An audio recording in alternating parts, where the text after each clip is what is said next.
Assalamualaikum warahmatullahi wabarakatuh. Sebelumnya, perkenalkan nama saya Maghfiratul Hasanah, NIM 2041050300106. Di sini saya akan mereview tentang drama Korea yang berjudul Good Manager.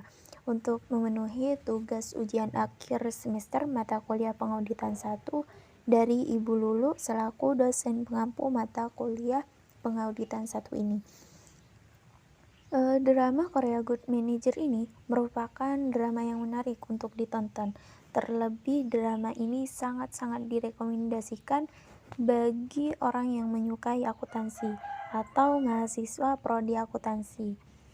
Di dalam drama ini menceritakan tentang sebuah masalah pembukuan yang terjadi di sebuah perusahaan. Selain tentang pembukuan, drama ini juga bergenre komedi di setiap episodenya, dengan adegan-adegan konyol yang selalu bikin penonton itu ikut ketawa, sehingga tidak akan membuat kita bosan saat menonton drama Korea ini.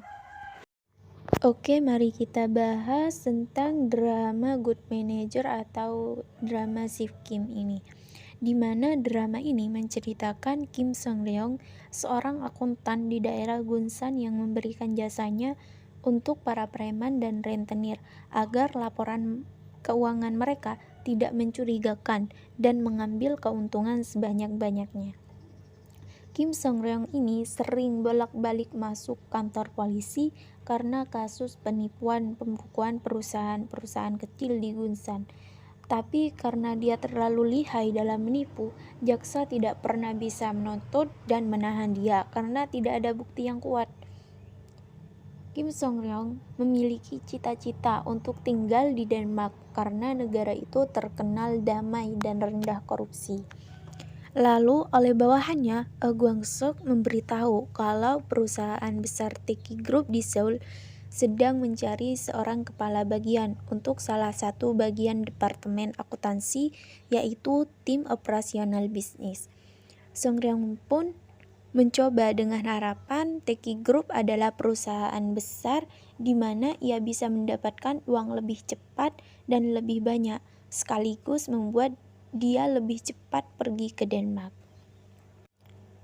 Nah, secara mengejutkan, ternyata Kim Sung Ryong lolos keterima menjadi kepala bagian di perusahaan Teki Group. Usut punya usut, ternyata dia keterima karena Seul, mantan jaksa yang jadi direktur keuangan baru di Teki Group. Seul ini kenal dan tahu track record Sung Ryong selama di Gunsan yang sering ketangkep.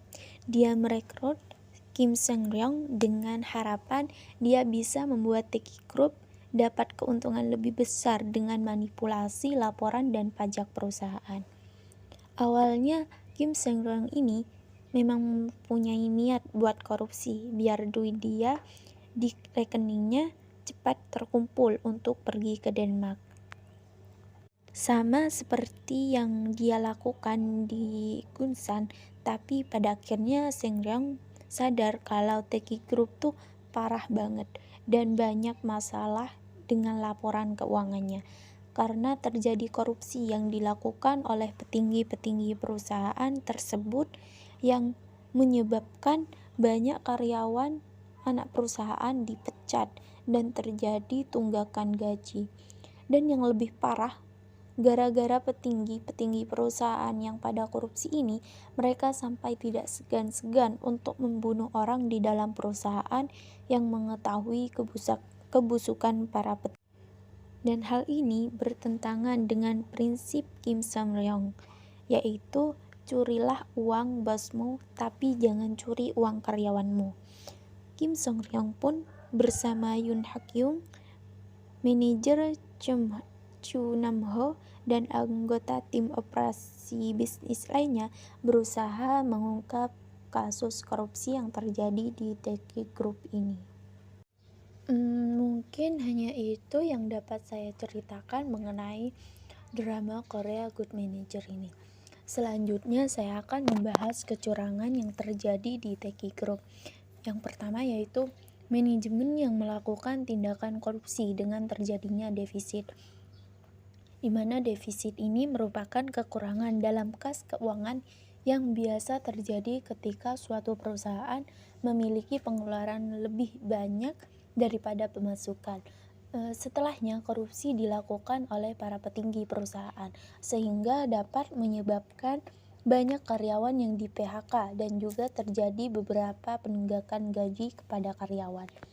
Yang kedua yaitu tidak adanya integritas dalam perusahaan tersebut pada manajemen maupun tim accounting.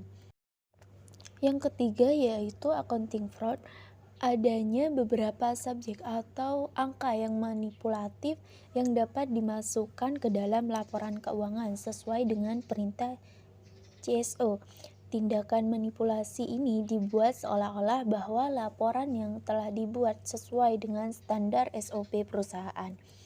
Yang keempat yaitu menggunakan kekerasan untuk memaksa agar menuruti keinginannya. Nah, kepala petinggi perusahaan dengan segannya dapat membunuh karyawan yang mengetahui rahasia dan korupsi yang dilakukan oleh para petinggi perusahaan. Pengendalian internal yang terjadi Cheo Jang Yeosun yang merupakan istri dari Cheo Pak Yundo yang sangat rakus. Nah, Cheo Jang ini mempercayakan kepala Kim dan membuat tim accounting baru yang dikepalai oleh kepala Kim, di mana hal ini bertujuan untuk menyelesaikan kasus korupsi yang dilakukan oleh top manajemen. Dan setelah itu dilakukan meeting dengan para pemegang saham untuk mencari solusi alternatif. Dan dari hasil meeting tersebut terdapat dua solusi sementara, yaitu yang pertama restrukturisasi organisasi, yaitu dengan mengurangi karyawan secara besar-besaran. Dan yang kedua yaitu revival plan, yang merupakan internal audit untuk accounting fraud. Sehingga pada akhirnya PT Teki Group ini memilih revival plan sebagai opsi penyelesaian masalah tersebut. Dengan mengimplementasikan revival plan dalam Teki Group dan melakukan internal audit terkait accounting fraud. Dan pada akhirnya internal audit mampu untuk memberantas top manajemen yang melakukan korupsi dan membersihkan perusahaan tersebut. Nah, dalam pengauditan, Sifki melakukan monitoring pengerjaan dari staf dan tim departemen keuangan agar dapat bekerja dengan jujur secara profesional dan mengevaluasi hasil pekerjaan tim untuk membersihkan masalah-masalah kecurangan yang terjadi dalam perusahaan. Dan dari drama tersebut dapat kita ambil pelajaran bahwa sebagai seorang akuntan yang harus memiliki integritas yang sangat tinggi agar dapat menjaga kepercayaan publik supaya terhindar dari kecurangan serta dapat menerima kesalahan yang tidak disengaja. Mungkin hanya itu yang dapat saya paparkan mengenai review Good Manager ini. Kurang lebihnya mohon maaf. Wassalamualaikum warahmatullahi wabarakatuh.